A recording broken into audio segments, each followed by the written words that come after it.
Bismillahirrahmanirrahim. Welcome to the yet another lecture series of the American Constitution. Today we will discuss judicial review. First of all, like our video and subscribe our channel. Thank you. Basic concept of judicial review. Judicial review कहते हैं अदालत का किसी भी मामले को दोबारा देखना। जुडिशल रिव्यू की base American chief justice John Marshall ने रखी थी और इसकी जो डेफिनेशन है वो ये है कि to check the constitutionality of any statute. अब स्टैट्यूट किसे कहते हैं? स्टैट्यूट कहते हैं कि कोई भी लॉ जो कि लेजिस्लेचर ने पास किया हो उसको हम स्टैट्यूट कहते हैं। व्हेन एनी पार्लियामेंट और executive passes any law and our court checks that law if it is according to the constitution or not, it is called judicial review. Now it comes that कि जो ये है judicial review, ये किस तरह काम करेगा? ये वहाँ पे काम करेगा जहाँ पे लॉज जो हैं वो डिवाइडेड होंगे। किस तरह डिवाइडेड होंगे? एक सुप्रीम लॉ होगा और एक सबऑर्डिनेट लॉज होंगे। सुप्रीम लॉ का मतलब है कि जो हमारा कॉन्स्टिट्यूशन है वो है सुप्रीम लॉ, और बाकी जितने भी लॉज जो कांग्रेस या लेजिस्लेचर से पास होंगे उनको हम कहेंगे सबऑर्डिनेट लॉज। अब अमेरिका में जिस केस की वजह से जुडिशल रिव्यू की बुनियाद रखी गई, उस केस का जो नाम है वो है मार्बरे वर्सेस मेडिसन। अब इसका हम बैकग्राउंड देखते हैं कि जुडिशल रिव्यू किस तरह से बना और किस तरह से ये केस, इसका बैकग्राउंड क्या था। अमेरिकन चीफ जस्टिस जो हैं उन्होंने जुडिशल रिव्यू की बेस रखी थी इस केस में, मार्बरे वर्सेस मेडिसन केस में। इससे पहले ऐसा होता था कि जो जुडिशरी है वो अपना काम करेगी और लेजिस्लेशन अपना काम करेगी, कोई भी एक दूसरे के काम में मुदाखलत नहीं करेगा। When John Marshall intervened in legislation, he said, "As being custodian of Constitution, I will declare null and void any law which is against the Constitution." मतलब कि मैं उन तमाम कानून को नल एंड वाइड कर दूंगा जो हमारे कानून के खिलाफ होंगे। अब इसके फैक्ट्स पे बात करते हैं। फैक्ट्स इस तरह से थे कि 1800 में प्रेसिडेंशियल इलेक्शन हुआ, तो इलेक्शंस में जो एक बंदा था जिसका नाम था जेफरसन जीत गया एडम्स से।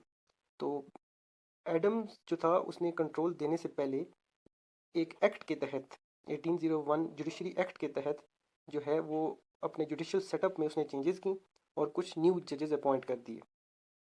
अब उन न्यू जजेस में जो है एक विल्सन मार्बरी भी था। तो जो सेक्रेटरी ऑफ स्टेट था जिसका नाम था मेडिसन, उसको जेफरसन ने कहा कि तुमने इनको अपॉइंटमेंट लेटर्स नहीं देने। तो इस तरह से जो विल्सन मार्बरे और इसके साथ कुछ लोग थे, इन्होंने एक रिट फाइल कर दी कोर्ट में। उस रिट का नाम, सुप्रीम कोर्ट में जो रिट इन्होंने फाइल की उसका नाम था रिट ऑफ मैंडमस। मैंडमस उस रिट को कहते हैं जब कोई अथॉरिटी अपना काम ना कर रही हो। तो ये इन्होंने मेडिसन के खिलाफ मार्बरे साहब ने ये रिट फाइल की और ये जो है डायरेक्ट इसने सुप्रीम कोर्ट में कर दी। अब इस केस को आगे बात करने से पहले हमें ये पता होना चाहिए कि जुरिस्डिक्शन किसे कहते हैं। जुरिस्डिक्शन कहते हैं दायरा इख्तियार को। इसकी दो टाइप्स होती हैं, एक होती है ओरिजिनल जुरिस्डिक्शन और एक होती है एपेलेट जुरिस्डिक्शन। ओरिजिनल जुरिस्डिक्शन ये होती है कि कोई भी मुकदमा बराह रास्त अदालत में फ़ाइल किया जा सके, और एपेलेट वो होती है जिसमें जब नीचे वाली अदालत के फ़ैसले के ख़िलाफ़ जो है आप बड़ी अदालत में अपील करें। तो अमेरिकन कॉन्स्टिट्यूशन में ये था कि सुप्रीम कोर्ट जो है उसे एपेलेट जुरिस्डिक्शन ही थी इसके पास ओरिजिनल जुरिस्डिक्शन नहीं थी। तो 1789 में एक एक्ट पास हुआ जिसका नाम था जुडिशरी एक्ट। उसके सेक्शन 3 ये कहता है कि supreme court has original jurisdiction. ये कानूनी तौर पर तो गलत था, लेकिन अभी इसको गलत तस्वर नहीं किया गया था। तो ये तो बात होगी जुरिस्डिक्शन की। अब आते हैं केस के बाद। केस में हुआ क्या? अब मार्बरे वर्सेस मेडिसन जब केस आया तो उसकी बेस थी जुडिशरी एक्ट 1789। सुप्रीम कोर्ट जो है वो जो है ओरिजिनल जुरिस्डिक्शन भी ले सकता है।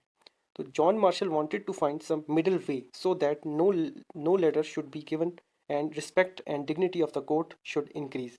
जॉन मार्शल साहब ये चाहते थे कि मार्बरे को बुरा भी ना लगे और जो है इसको अपॉइंटमेंट लेटर भी ना मिले। ठीक है, तो इन्होंने ऐसा किया कि इन्होंने कहा कि he said constitution doesn't allow original jurisdiction. Constitution में नहीं है कि सुप्रीम कोर्ट में ओरिजिनल जुरिस्डिक्शन की जा सके, but this case has been filed according to 1789 judiciary act which allows him for original jurisdiction. जो 1789 का जो एक्ट है वो इसको ओरिजिनल जुरिस्डिक्शन दे रहा है। So he made judiciary act 1789 null and void at as it is against the constitution. तो उसने इसको गलत करने के बजाय 1789 के एक्ट को ही जो है नल एंड वाइड डिक्लेयर कर दिया।